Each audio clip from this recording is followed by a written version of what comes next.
I hope we find a safe shelter instantly because I'm terrified here that a bullet might hit me from behind.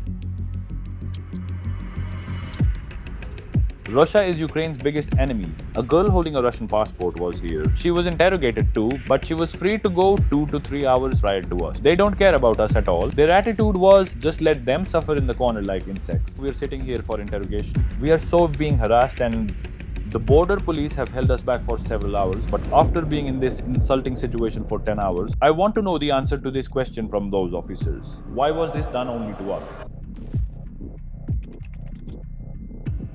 Guys, welcome back from a country in Eastern Europe and from the quiet streets of Moldova, its capital and largest city. Chisinau, that's our second beautiful day here, so good morning y'all.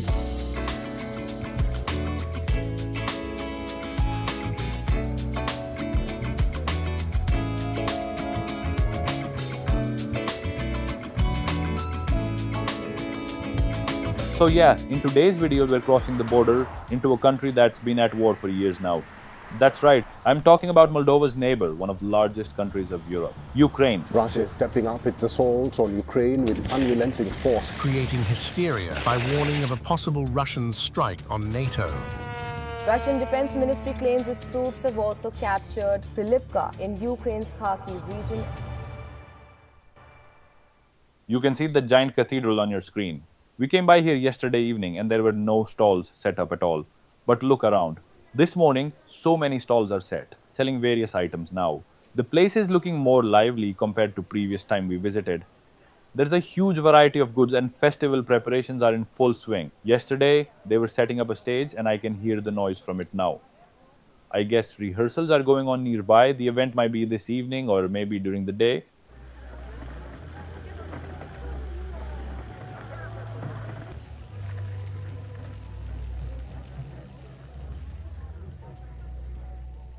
It's autumn season. You can see the leaves turning yellow. Folks are buying bits and bobs from the stalls.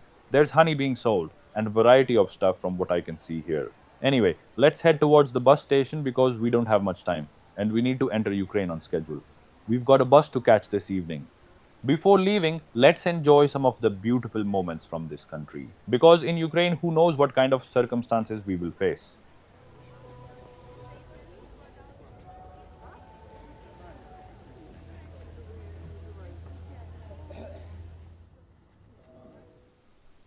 As you guys know from my last video, I came to Moldova from Romania. And after spending a few days in their capital, Chisinau, it's finally time to leave this country. Moldova is surrounded by Ukraine on three sides, the north, east and south. To the west lies Romania, from where we actually arrived through a flight.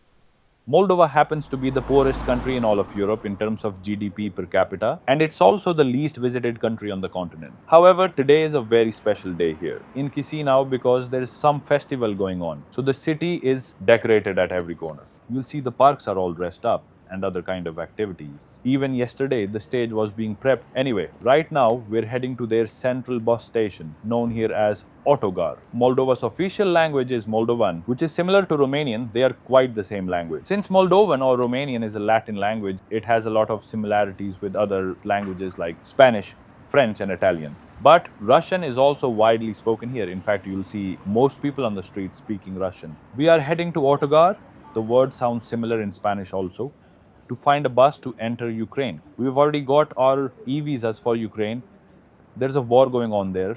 I don't know how much trouble we'll face at entry. Who knows what they'll ask at the border?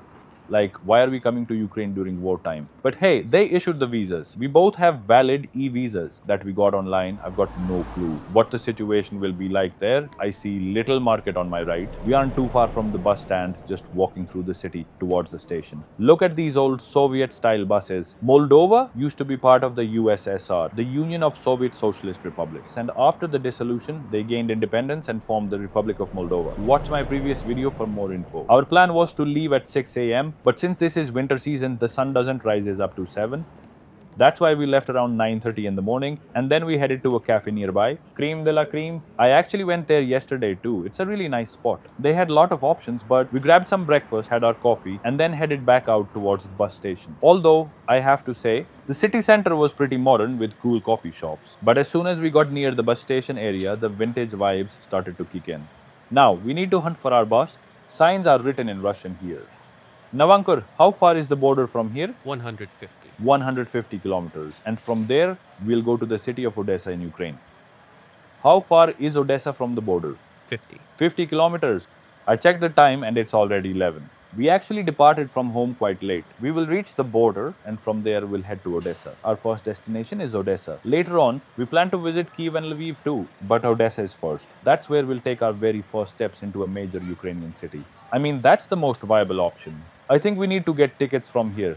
As soon as I got to the bus stand, I went to the counter to ask for a ticket to Odessa. I asked the lady about the ticket. To Odessa, from here? And she replied something like this.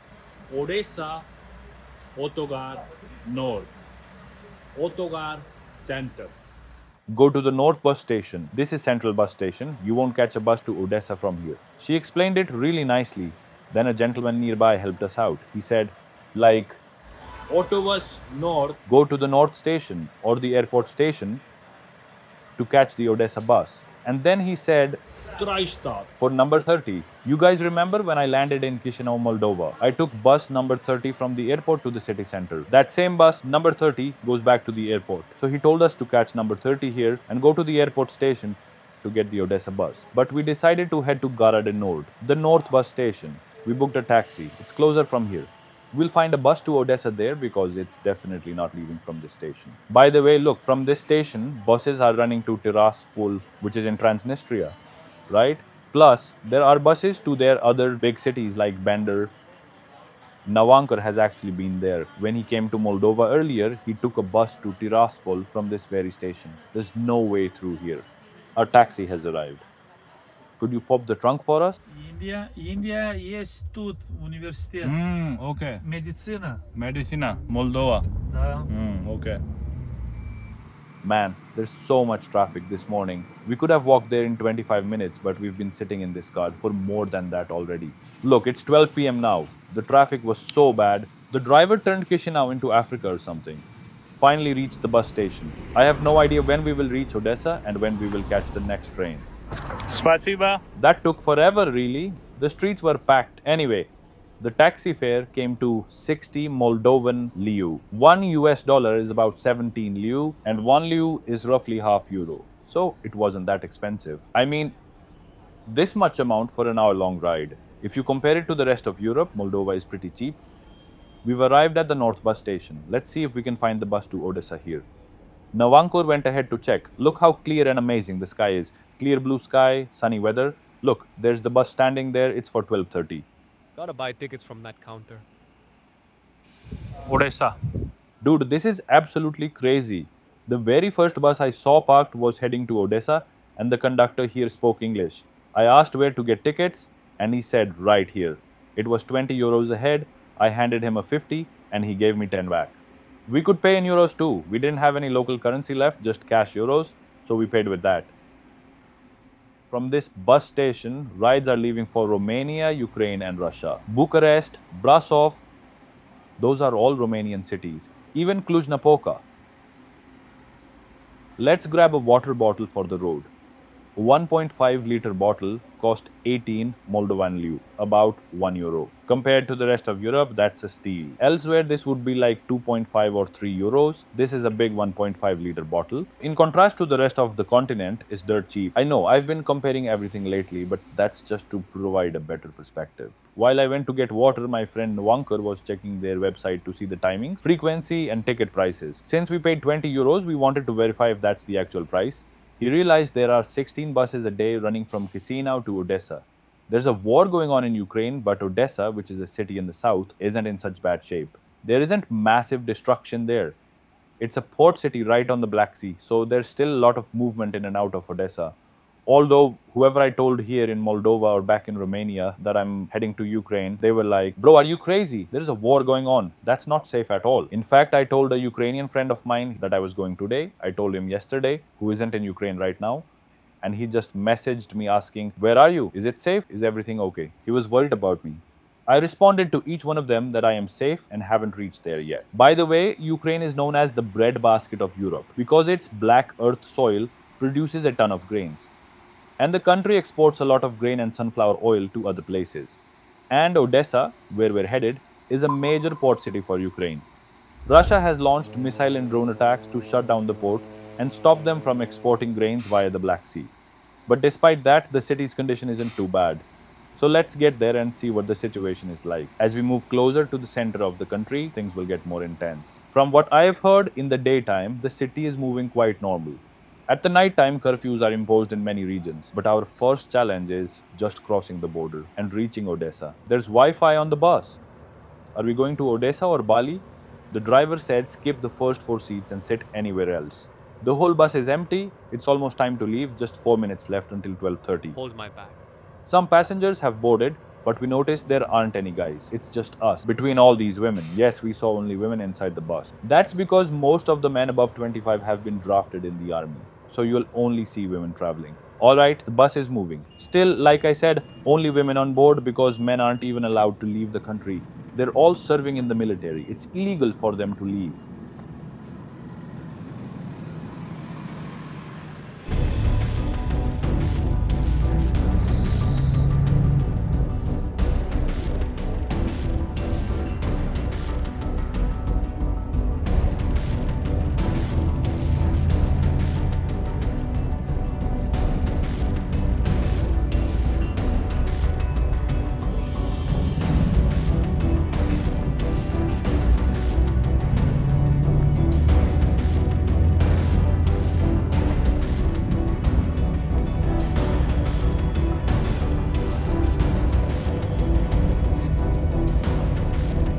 Folks, in just a few minutes and a few meters, we'll reach the Ukrainian border. And in Ukraine, we'll most likely cross into Ukraine if there aren't any hiccups at the border.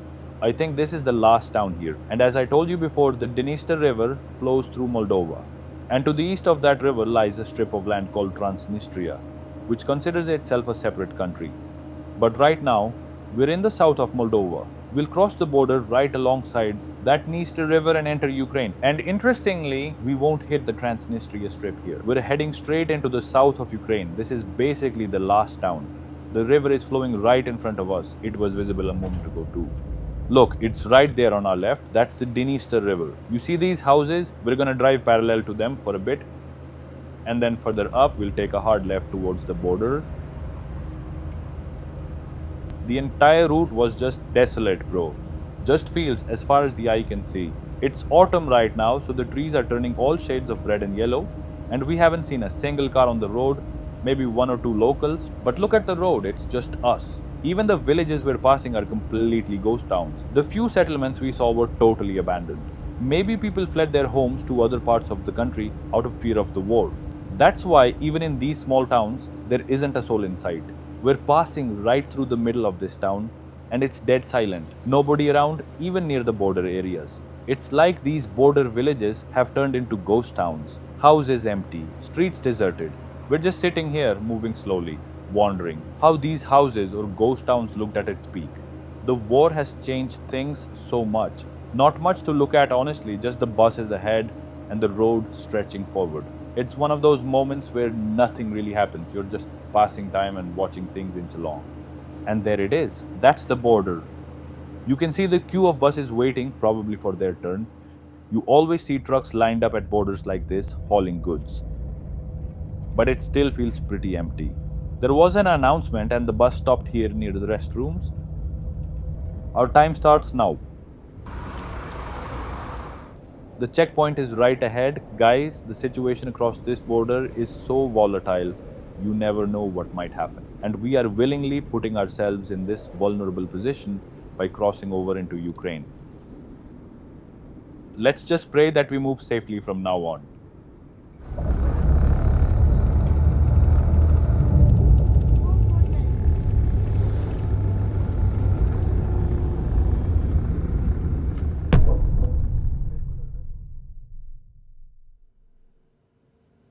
So, right now, we're sitting here for interrogation. The border police have detained us. It's been hours, around 4 hours of questioning. They're searching our bags, asking for something vague, demanding money. We had a train to catch from Odessa to Kyiv at 7:30 p.m., but it's nearly 8 p.m. now. We've already missed our train. Plus, there's a night curfew here. We've been stuck here for 4 hours, just sitting at the border. I have seriously no idea how and when we'll get out of here. What time is it? 9:08 p.m. Still sitting here with our bags? Look at the condition. We are at same position since morning. Check the time, bro. It's 8 minutes to 11 p.m. Still here. Take a deeper look at that office. That's where we were stuck for hours. I'll explain everything.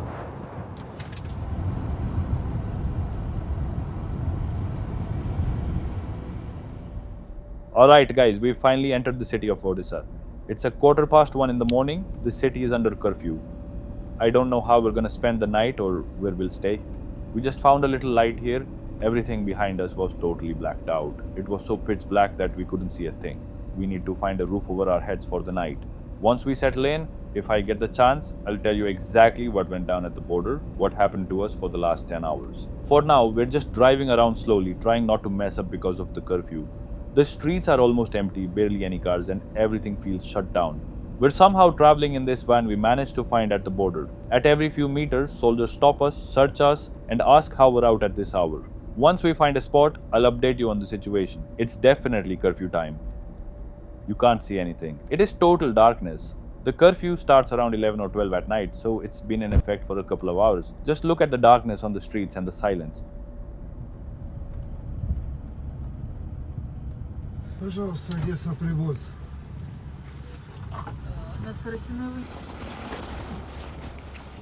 Guys, I reckon it must be around 1:30 in the morning. It's curfew time. It's absolutely pitch black during the lockdown. The curfew usually kicks in at 11 p.m. or maybe midnight. So it's been in effect for a couple of hours already. Just take a look at the road, look at that darkness and the silence. It's completely desolate. There is literally no one around. Some lights are on over there, but absolutely no cars are allowed on the road right now. I'll tell you exactly what went down at the border. Call it a 9 to 10 hour interrogation, call it humiliation, whatever you want to call it.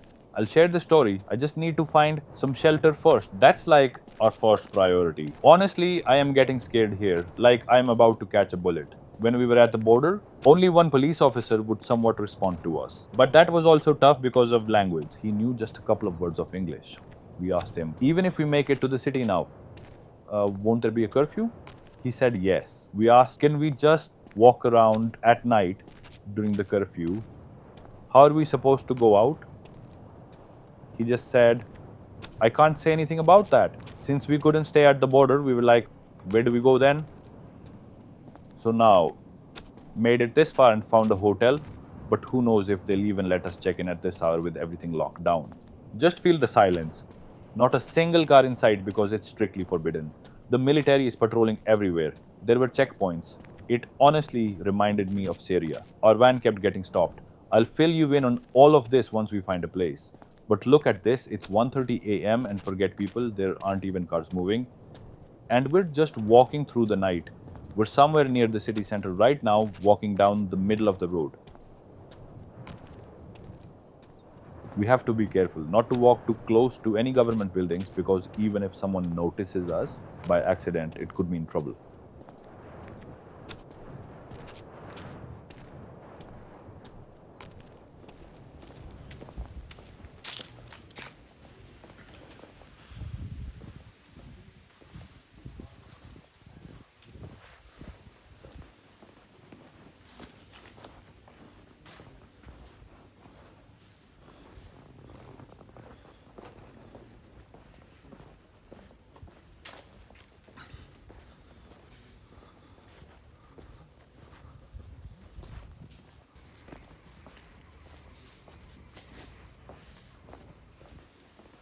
Guys, there is a hotel right here. I just hope they let us in. Hope they give us entry. The reception looks open. Everything else around here seems closed. It's right around here somewhere. I think we can chill for a bit now. We somehow managed to get inside. Oh boy. Oh man, finally in the room. We got a hotel. It's a huge relief. What a day it's been. Seriously, I'll tell you the whole story of what happened today. Let me just plug this into charge first. Like, it was one of the biggest days of my life. I'll continue in a while.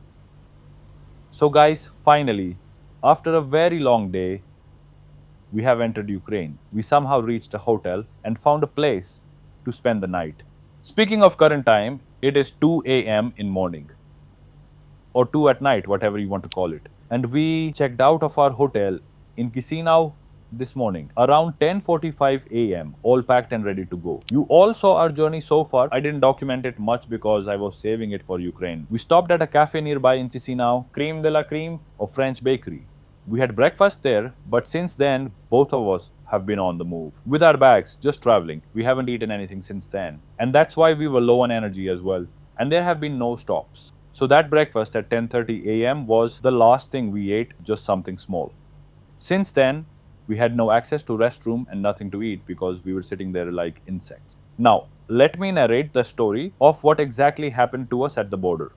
In fact, by the end of it, after spending so many hours at the Ukrainian border checkpoint, the situation was such that, well, there's not much left to say. I believe the story is over. What happened happened. We entered the country. But I also feel it is important to address the issue further. And it is very much important to talk about it since I am a traveler first, for awareness and to share our experience with you all. Because someone else in future might want to cross this border overland. This can be helpful just to be on the safe side. So let's get the full picture. Let's start back in Chisinau, Moldova. We left the hotel, went to that French bakery, had a small bite, and then walked to their central bus station. From there, we took a taxi to the northern bus station in Chisinau. We somehow reached, hitting some traffic on the way. It was taking a while, just getting later and later. But from that northern bus station, we caught a bus. That bus stopped outside the airport for a while, but finally it took us to the Moldova-Ukraine border, specifically near the small town of Miyaka in the south of Ukraine. The border is near the Dniester River, which I told you divides the two countries. It is pretty significant river in this particular region. By the time we reached the checkpoint, it was around 3:30 p.m. So we're finally back at the Moldova-Ukraine border. We had to exit the country of Moldova and enter Ukraine successfully. Now, I've traveled to about 125 countries myself, and Navankor has done 150. We're both seasoned travelers. We've done every kind of border crossing imaginable. Either it is by train or by bus. Walking in deserts, reaching a new country by airplane, or traveling through a ship. You just name it. Usually, when you cross over land, you go through immigration and customs for the country you're leaving, and then again for the country you're entering. Often, both of these offices are inside the same building. I've been to multiple types of immigration. Some were so far from each other, like in Mauritania, but many follow this setup.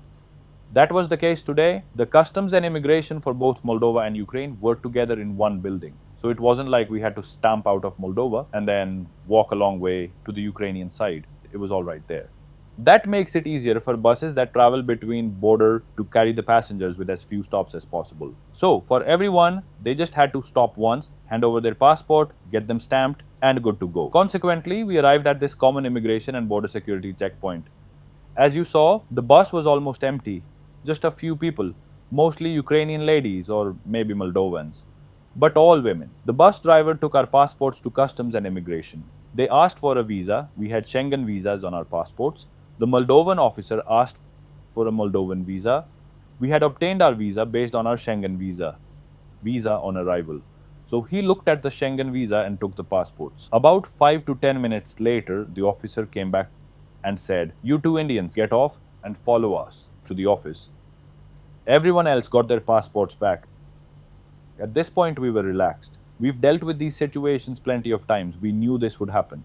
It's nothing new. We expected it because, well, the Indian passport isn't the strongest. Usually they do some extra interrogation, extra checks. Some countries verify if the passport is genuine, if the visa is real.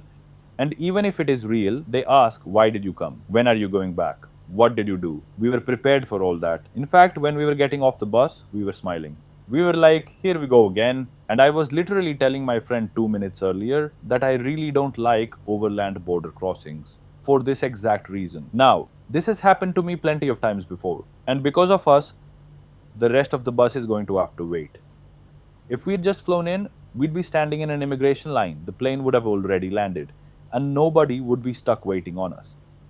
It feels pretty humiliating, being targeted and hold off like that. I mean, they look at you with suspicion, like you're some major criminals or something. It's really not a great feeling. And that's exactly what happened. The officer stepped onto the bus, spoke in Russian, and then the driver translated it into English for us. You two Indians, get off with your bags, go get them checked, and your passport will be submitted. The driver told us, we will wait for you. I felt good but also bad. Good because the guy was showing some courtesy, but bad because now these people were gonna be waiting here. We were taken into an office and told to open our bags immediately. Navankar is traveling with a tiny bag because he flew in from India specifically to meet me and visit Ukraine. Just a quick 5-day trip. So I had a bit more gear, a big backpack and a smaller day pack. They scanned the backpack. There was nothing in our bags, man. What were they gonna find? I traveled the whole world with this exact gear. It's always the same stuff. I've been to like 125, maybe around 130. Same stuff, same setup. Then they said, you have medicine in your bag. I said, yeah, I do. Moldovan customs officers. But right there, you had Ukrainian border security, Ukrainian immigration, and Ukrainian customs officers too. All of them wandering around or sitting under the same roof. They have common offices. They went into one room. The guys opposite were using another. The ones next door using another language. It was a mix of Moldova and Ukraine, with Russian being spoken across the entire office. It's a completely shared space. You can't really tell who's Ukrainian and who's Moldovan. They're all mingling. So while our bags were being checked, the Ukrainian officers came over and stood there too. Nobody spoke English, only Russian. But speaking Russian to Ukrainians is tricky. They might get ticked off, unfortunately. I had only Russian downloaded on my translation app since the internet wasn't working. Then I handed them the meds. What medicines? Just basic stuff, fever meds, stomach infection pills, the standard kit everyone travels with. I always carry them while traveling. Then they found my stomach infection pills, norfloxacin, which is an antibiotic. I keep a couple of strips just in case of diarrhea or an infection. It's something I carry occasionally without much thought. I think I used it once or twice in Africa over the last couple of years, but mostly never needed it. Just a small precaution. These were brand new strips. They zeroed in on that. They were translating every text. Navankar had a fever recently, so they found basic fever meds in his bag. It's not like they found recreational drugs or some dangerous substance or anything like that, or some rare medication that requires a heavy prescription to travel with. It was just simple stuff for stomach bugs and fever. Nothing else. But they found their excuse. How do you have this medicine? Where is the prescription? I told them I didn't have one. Usually I carry basic medicines for worst case scenarios. I buy them from my family doctor. The irony is, Navankar is a doctor himself.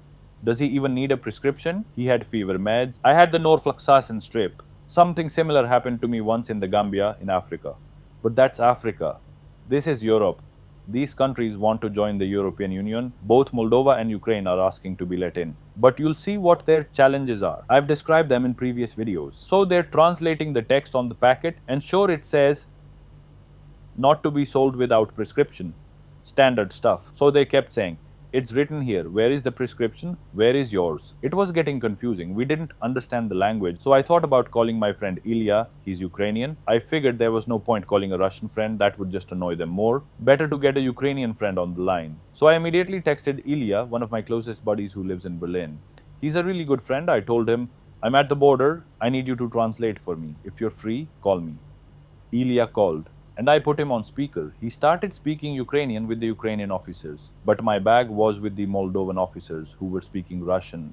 And they didn't really know Ukrainian, even though the languages are quite similar. So my friend is explaining on speakerphone, this is for a stomach infection and the other one is for fever. They always travel with these. He went to Africa and it's been in his bag since then, literally for a year. What is the issue here? And now they're saying, we won't let you enter the country. Go back from here. The Moldovan officers are telling us that they won't let us into Ukraine. First off, you guys aren't even Ukrainian. You're Moldovan officers. And the Ukrainian officer standing right there is like, well, they get to decide. We can't say right now if we'll let you in or not. My Ukrainian friend, who I'd briefed in English, tried to explain the situation, but somehow they just told us to sit down and wait for your chance. I told them, okay. The Ukrainian officers, the Moldovans, they were all in cahoots. I'm not saying they weren't from different countries, but under that one roof, they were all mixed together, chatting, making plans. Now, Navankar could tell this part better, but he's already asleep. Basically, what happened was one of the officers called Navankar over. Hey, come here. He took him aside and used a translator to show him, you're going to be fined because you're carrying these medicines. And Navankar told me in Hindi, they're saying there's a fine. So I translated and told them, look, if these medicines are illegal or we can't carry them, just keep them. But he started shaking head and said, no, no, no, making gestures like they were narcotics. We were surprised, like, how can he say that? I asked a valid and rational question. If these are actual drugs for getting high, then arrest us. Take action. If they're that bad, why are you asking for a fine? While this was going on, we started thinking, Navankar came all this way just to visit Ukraine. And regarding the fine, we knew it wasn't a real fine. They were asking for something under the table. It was obvious. We knew this was just their excuse to shake us down. But if we paid up, well, the whole bus was waiting because of us. It felt like we were letting India down. Even on the bus, it was the same vibe. So we felt, look, if paying some money gets us out of this situation, let's just do it. The embarrassment of having everyone wait, plus these guys making fun of us in here, it was a really humiliating, overwhelming situation. Even though we're both seasoned travelers and have dealt with similar stuff. Never in Europe though, at least not for me, definitely in Africa. We tried not to look at it too negatively. That's why we didn't make a big deal out of it. We were handling it pretty chill. Honestly, we were even laughing at the situation up to this point because the moment they mentioned a fine, we knew exactly what was up. They wanted a bribe. Navankar then asked him in a straightforward way, how much is the fine? The officer says, it's $100. Navankar tells him, let us talk. Hang on, let us discuss this. You know what those officers came and told me? Pack up your bags, just do what he's saying. Basically, the guy dealing with Navankar was a junior cop. But a senior officer came up to me on the side and was like, pack it up, close it. And I'm standing there thinking, up until now, you were making such a huge deal about him having fever medicine. And now you're telling me to close my bag? If that medicine is actually illegal, if you all gathered around making such a scene about how we're carrying this, then why didn't you make me throw it in the trash? Doesn't that thing deserve to be there?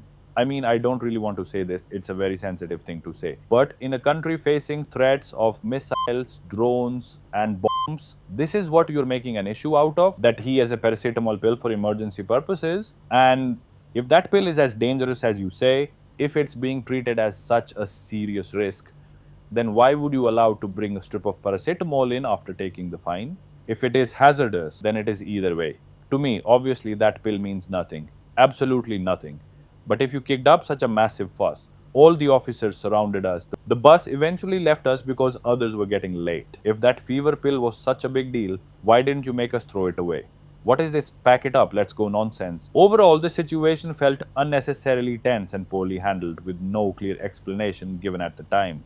The bus had waited for us for a decent time, but they cannot compromise on others' time as well. That's totally understandable. After all, that officer said, talk to the other guy standing over there. I was like, what? What is he saying? That officer is telling us, give me $100, but don't hand me cash. Because they had a camera right there. He said, put it inside your passport and give it to me. We said, but you already have our passports. He goes, you have an old passport in your bag. He told us to put the $100 bill in the old passport and leave it in the room inside. We had no choice, to be honest. Navankar did exactly that. What choice did we have? He went in, put the $100 in the old passport and left it there. He came out, we packed up and got our bags back. Just like that, you're free. But wait, the drama with the Ukrainian Border Security Police was just about to begin. Who did we just get free from? Moldovan customs. But let me repeat, it wasn't just Moldovan officers involved. The Ukrainians officers were in on it too. It was a total collusion between them. So what happens now? We thought, okay, grab the bags, give us our passports, let's find another bus. We had a train to catch from Odessa at 7:30 p.m. heading to Kyiv. And looking at this whole situation, they took money from us using medicine as an excuse. But people coming after us were having their bags opened. They had medicines too. But they were locals. Russians, Moldovans, or Ukrainians. So it didn't matter for them.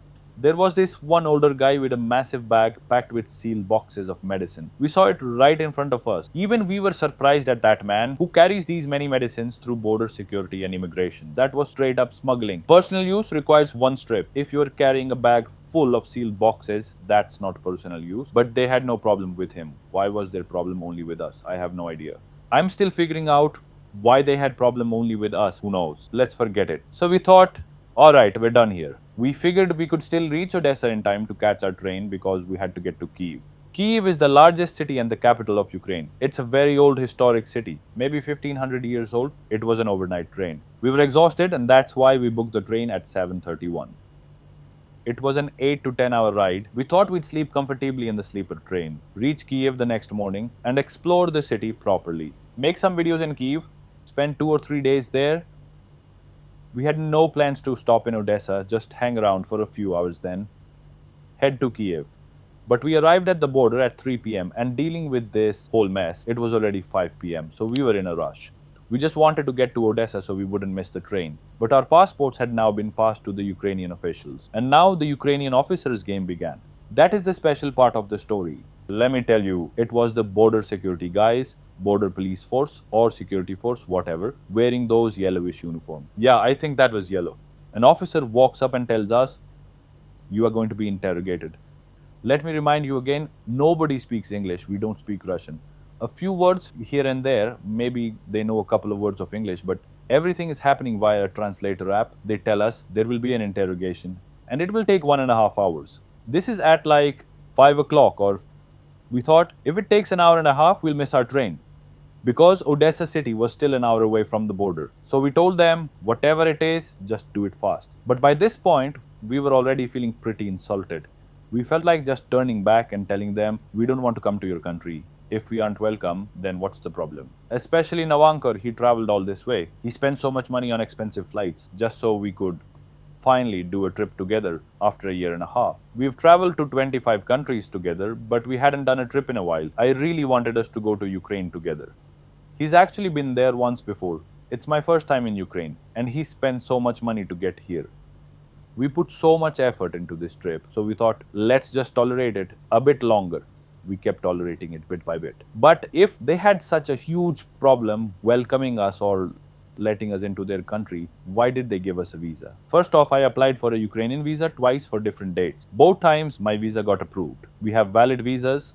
We are entering with proper documentation. And this is in a situation where your country is going through a war. Nobody is coming to your country. Your own people are fleeing. Yet here we are coming to your country to show something positive, to show the pain your country is in and why people are suffering so much. We aren't here to harm you. We're contributing to your economy. We're here to promote you. We came with visas, legally, respectfully, and most importantly, with everything in order. But now, listen to what happens. We're told there will be an interrogation. It'll take an hour and a half. We said, okay, we are ready to comply with everything. We are with you guys on whatever procedure you want to follow. Just do whatever you have to do. Please, just start. So it begins. We get called into a room. They start asking all sorts of questions. How much money do you have? How much cash? How much is in the bank? Why are you here? What are you doing here? Don't you know there's a war going on? Is this your first time or have you been here before? Have you been to Russia? Why did you go to Russia? When did you go? What was your reason for going to Russia? Why are you coming to Ukraine after Russia? I went to Russia 7 years ago. In 2018, it's nearly the end of 2025 now. I told them we're here to travel. What do? We said we're social media influencers. Why do you want to see this? Why travel here? Do you know there's a war? Yes, we know everything. How will you get out? Where will you stay? How will you go from Odessa to Kyiv? I told them, we have all the bookings for our stay. Fortunately, we came fully prepared because Navankar was on a tight schedule. Usually, we don't prep this much for trips, but for this one, we did. We had train tickets from Odessa to Kyiv. From Kyiv to Lviv, we had a train booked. From Lviv to Przemysl, a town in Poland. I've been there before in 2022, right on the border. Then from there to Krakow. And from Krakow, he had his flight to India. The whole trip was covered. We had all the bookings. This was very well planned journey until we reached the border. It was obvious I was traveling through Europe. I told them I'm visiting these specific countries. He asks, why did you come here? Why Moldova? I said, I didn't just come to Moldova. I went to Budapest. I went to Romania. I went to Hungary. Then I came to Moldova. And now I'm in Ukraine. I'm traveling through Europe. Why shouldn't I travel? If I have permission, if I have a visa, if your country has provided me a visa, why shouldn't I do it? So I explained all these things to them for a while. Finally, when he asked to see bookings, we showed him we have a train today at 7:30 p.m. It was already 5:30 p.m. We said we have a train from Odessa to Kyiv. He said, You can't take this train. We just simply asked him why, but we couldn't even discuss it. He just said, you can't take it, forget about this train. So we booked another train for 9 p.m. We knew this was going to take a while. Now they made us sit outside. We just sat in this room. You guys can see a bit of the scene through these clips. There was a corner in the room. Novankar and I sat there. There were 3 chairs. We took 2. Our bags were with us. Aside from that, occasionally someone would come in for extra questioning, so they were there. And who were those extra people getting questioned? There was a girl who was a Russian citizen. She came with a Russian passport. When such a massive war is going on between these 2 countries, this is the biggest war in Europe's history since World War II. Russia is Ukraine's biggest enemy, and a Russian passport holder shows up. She arrived 2 or 3 hours after us. She was interrogated too, but she was released 2 or 3 hours before us. Just understand the situation for once. Why were we being targeted on purpose? That girl is from your rival country. You let that girl away, but us? Look, first off, there's a war in this country. They're taking extra measures for their safety. I accept that. But the people you are actually at war with, how can you let them go before us? How can we be more suspicious than them? Seriously. A Russian passport holder is coming in.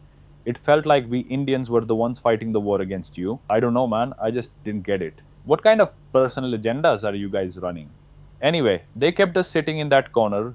Moldovan officers were walking around there. Ukrainian officers were all around us. It was a very intense atmosphere.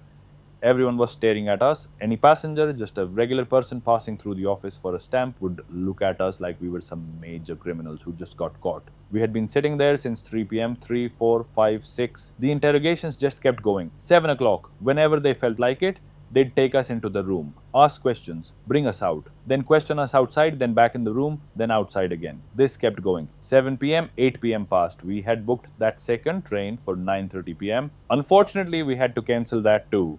It was almost 9 p.m. at night and it had gotten so dark. On top of that, we had no access to any basic facilities there. Forget about food.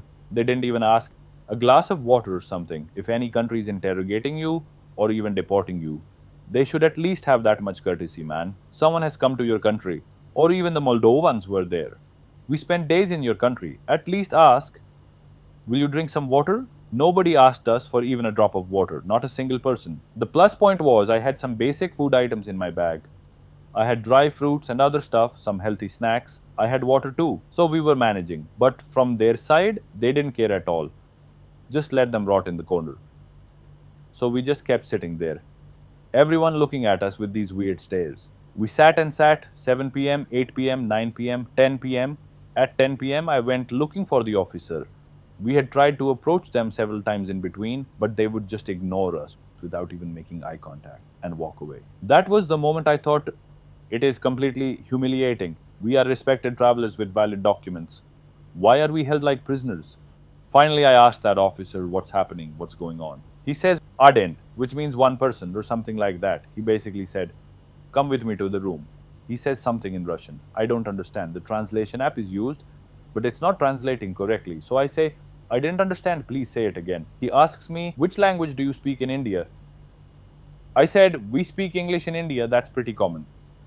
Show me the translation in English. He says, no, which language? I said, we speak Hindi too, but show me in English and I'll answer in English. He shows me again. Then I just asked him straight up, just tell me this simply. We are feeling insulted. If we aren't getting entry and have to wait, please tell us, we want to go back. And if we are getting entry, do we have to wait or not? Just answer that. Because we have made up our mind to return back. We just need answers. If you are not willing to welcome us, then we are good to leave. Because we couldn't handle being in that place anymore. The situation had become extremely overwhelming for us. He just didn't want to hear that much. The border police officer gave a straight answer. We will give you entry, but your second screening is still pending if you are ready for that. I said, yes, I'm ready. Please, just start it quickly because I don't want to get more late with being stuck in curfew. He said, in this case, now for your second screening, you will be video recorded and all the interviews, all the interrogations we've done so far, everything will happen again. But this time, it's going on tape. I said, yes, please start it. Within moments, he set up a camera, started recording, and repeated the exact same questions. How much cash do you got? How much you have right now? How much is in your bank? Where will you go from here? Where will you stay? Why are you here? When will you leave? Where did you come from originally? What's your purpose here? Have you been here before or not? Have you ever been to Russia or not? What is the reason behind coming to Ukraine? It was the same variety of questions, and I repeated the same answers, sometimes using the translator for Russian, but nothing worked actually. A little while later, I was told to go outside and send my friend in. Then Navankar goes in. The same questions are asked of him, but in his case, two female officers also joined in to ask even more questions. The story repeats itself. We had already answered all the questions they asked. These questions like 10 times by now. The camera was right in our faces, recording everything. Somehow, we both finally came out. We thought, okay, it's finally 11:15 p.m. We're finally done. But the story wasn't over yet. Now, the border security guys might have sent our files, data, and everything up to their intelligence to get them checked. We still had to wait for that clearance or whatever it was. And then we still had to deal with immigration. That was just border security. So we waited another 30 to 45 minutes. Then they handed our passports to the immigration officer. Maybe immigration and border security work together in the same department, but now they called us again. Our fingerprints and thumb scans were taken again. They took our impressions, which had already happened before. All of this was happening all over again. Finally, they stamped our passports. Now, our passports were handed over to the Ukrainian customs officers. An older guy comes up and yells in Russian, "Put your bag here and open it." We were thinking, man, what did we pay that guy for then? It's 12:30 at night and our bags are being opened again. The only stroke of luck was that this Ukrainian officer hadn't been there during the day because the shift had changed. We'd been there for hours, but he didn't know about the medicine. That had caused the whole issue. You could call that bad news or good news. Bad news in such a way that he didn't know we've already been taxed and already looted enough, and we are again scared. But good news because he didn't find any medicine. There was just some stuff in the bag. He glanced at the shoes, the clothes, and said, "Okay, go." Go where? It's 1 a.m. It's freezing cold outside on the road. The temperature is like 4 degrees. Where do we go in this cold? It's pitch black outside, and how do we go? Curfew starts at 11 p.m. in the cities. How do we even move further? Now, all the officers, regardless of the time, are saying, "Get out, go, go, go." We somehow spent another half hour just hanging around there. Finally, a van showed up and we asked the driver, "Will you go to Odessa city and take us as well?" 500 hryvnia. Yeah, he asked that much money. Or something like that. I mean, that's how their currency sounds like. Basically like 10 euros or maybe 10 to $12. That's a whole other long story. Somehow we gave him 20. He wasn't speaking nicely to us at all. He just said, "Sit inside, wait." Somehow we got our bags loaded into the car. It was past 1 a.m. With the luggage loaded, we finally left the border and headed toward Odessa. We had the stamp. We finally got entry. I probably haven't even told you the full story in detail yet. I'll discuss it with Navanko tomorrow, so maybe I can share a few more things when we talk together. But anyway, we sat in that van. It was a complete blackout, pitch dark. The whole country was blacked out. Maybe intentionally so that missile attacks wouldn't spot target. Kind of like what happened in India during recent India-Pakistan conflicts. But I don't know. For the first few kilometers, you couldn't see a single light. And the fog, absolute fog. You couldn't see anything. It was so cold. I don't know how the driver was even driving. And every few meters, there were military checkpoints. They would stop the vehicle out of nowhere and ask questions like, "Where are you going? Why are you going? It's night. It's curfew time. How are you out?" The driver would say something in Russian, show them 2 or 3 permissions. Maybe he had a special permit. Luckily, their eyes didn't fall on us because there were curtains up and they didn't look closely at the back. If they had seen us, the military guys might have grabbed us too. These military checkpoints were popping up every short distance. And regarding why this whole interrogation happened to us, I'll tell you the reason in a bit. I actually asked that officer, "Why did you do all this to us? What was your problem with us?" But now we are on the road. Total fog, total darkness. Every few meters, it reminded me of Syria, a country going through a war where the condition of the nation is pretty bad. The situation is very volatile. Security checkpoints at every few meters with complete checkup of your body. The car drives for 5 minutes, then they stop you again. It was such a scary atmosphere, man. We had entered at night somehow. I am still processing from that, but now we're getting close to Odessa. Slowly, we start seeing a few lights in the city, but the curfew is in effect. Going out at night is strictly not allowed. You can't walk, you can't drive. Unless you have a very special permission, which I guess that driver had. We entered the city. The traffic lights were working, but there wasn't a single car on the road. Not a single soul. Nothing to be seen for miles. It felt like a total ghost town, like nobody lives here anymore. It felt like people just parked their cars and fled the city. Somehow he dropped us at a bus stop near our hotel and we had to walk from there. But you saw the journey in the dark. We were trying to cover that distance on foot and there were these weird noises. The wind sounded so scary. A slight breeze hitting the walls or the trees sounded terrifying to our ears. At 1:30 a.m., in that darkness, in that situation, everything turned into a straight up horror movie. It was just an 8-minute walk from there to the hotel we reached. But man, those 8 minutes felt impossible to get through. And it helped that there were two of us. If it had been just one person, whether me alone or Nwankar alone, facing that whole border situation and then this walk in the dark, that situation would have been way more difficult, intense, and overwhelming. Even though we are such experienced travelers, still we had to face it.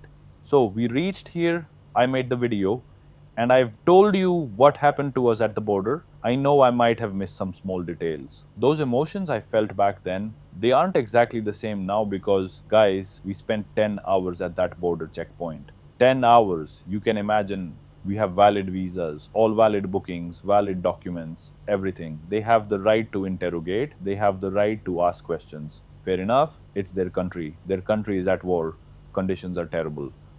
So obviously, they are absolutely entitled to do all these things. But what I didn't understand is, whenever they had our passports, why did everyone keep coming up and saying, India, India? About 200 to 250 people must have passed through there. While we waited, maybe between 200 and 300, why did we seem so suspicious out of everyone? First off, looking at our passports, you can tell we are actually here to travel. We're going to every country. We have stamps from 150 countries. The next question that arises is, if you have a problem with certain nationalities, shouldn't you have more of a problem with Russian nationality than ours? So some of my questions were left very much unanswered. And when our final interrogation was complete, I went up and approached that one border police officer. I wrote him a really long message in Russian and played it for him. There was a lady border police officer standing with him too. When everything was done, before leaving, I expressed all my emotions to him. I said, I know everything's over and maybe you don't feel great about the situation with us either. But I have one question in my mind that I would like to ask you, and I am genuinely curious to know the answer. Why was this done to only both of us? What kind of treatment is this?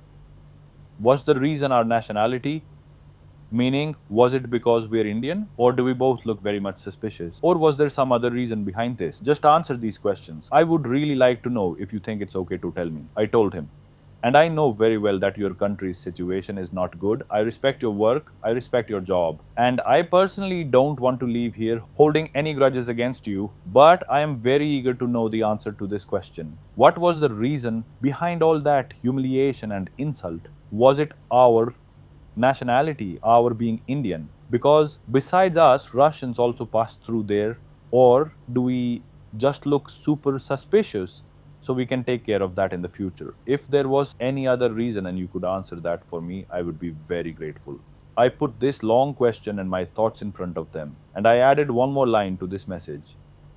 If I hadn't had to wait here for 10 hours, I probably wouldn't even be asking you this. But after staying in this insulting situation for 10 hours, I want to know the answer. I poured everything what I had in my mind, carefully so that he can fully understand what I am asking. He read the whole message. This was the first time he took any of my messages seriously. He read the whole thing carefully, probably first time in a while, taking his time.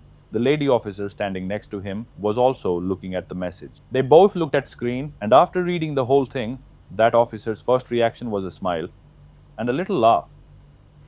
And he pulls out the translator on his phone. He then writes something on the translator app. Now, I'm not saying that was his intention, or that's exactly what he was writing, or maybe it was a mistake, or maybe he didn't mean it. I don't want to talk about his intent. I'm just telling you what I heard from his translation app. When he played it, the line was exactly this.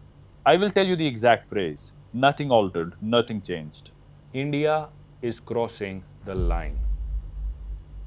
Those were his exact words through the translator app. Now, I'm not saying that's what he actually wanted to say or mean. I'm just telling you the information I received in English because that's how it was spoken to me. He might have written something else in Russian, but the English output I heard was, India is crossing the line. It mentioned the country India specifically. Now, I know this is so vague to all of you, and what does this exactly means? I'm still kind of figuring out. It specifically mentioned India, and it mentioned crossing the line. What line? I don't know. Could mean anything. I'm just reporting what I heard. So he deletes that first line, the one with the country name and the line crossing. Talking about a line of control or whatever, I don't know. Maybe it was symbolic or literal. I seriously have no idea. He removed that text then, and the next thing he plays for me is, "It was just a hard day." And interestingly, after that, he says, "Thank you." So I leave the room. And this was the moment where we were like, where do we go from here? What should be our next step?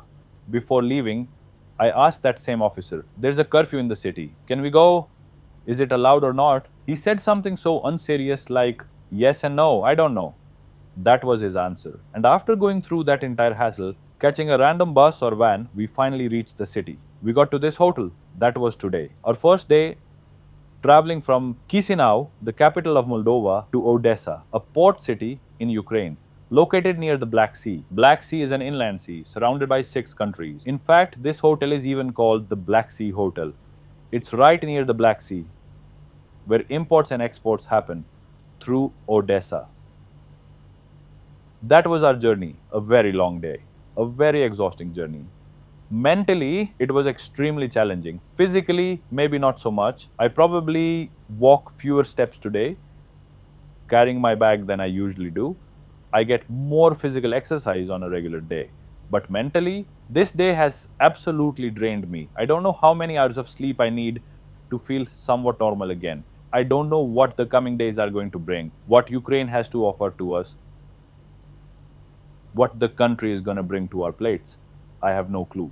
The first day I shared it with you guys, it was pretty overwhelming. It wasn't great, to be honest. That situation, feeling unwelcomed in a place when you aren't a criminal. You came with everything legal, doing everything right. Yet everyone looks at you with suspicion, like you've committed some crime, like you are not welcome there at all. Hearing your country's name brought up over and over, having your stuff tampered with, facing constant accusations, answering the same questions again and again. It wasn't a good feeling. I definitely felt insulted. Not just a little, a lot. That's part of life. I don't want to personally blame anyone, even though they took money from us, took a bribe. But that doesn't justify it. Like, if we gave the money, at least spare us the trouble. Right? Or just don't do it. Do it the right way. Why ask for a bribe at all? But okay, I don't want to say too much. The condition of the country isn't great. Maybe they feel justified in their own way. Whether it's right or wrong, it is what it is. Let's end this video here. I am extremely tired. I'm gonna sleep immediately, recharge my body. Tomorrow, if we can record anything in Odessa or manage to make the trip to Kyiv and see Kyiv city, you guys will see all of that in the video. If everything stays fine and we manage to see or do something, otherwise I don't know what will happen. I'll figure out in morning. Currently, I have no mood to record such. So I guess I'll see you guys in the next video. Thank you so much for watching. Good night.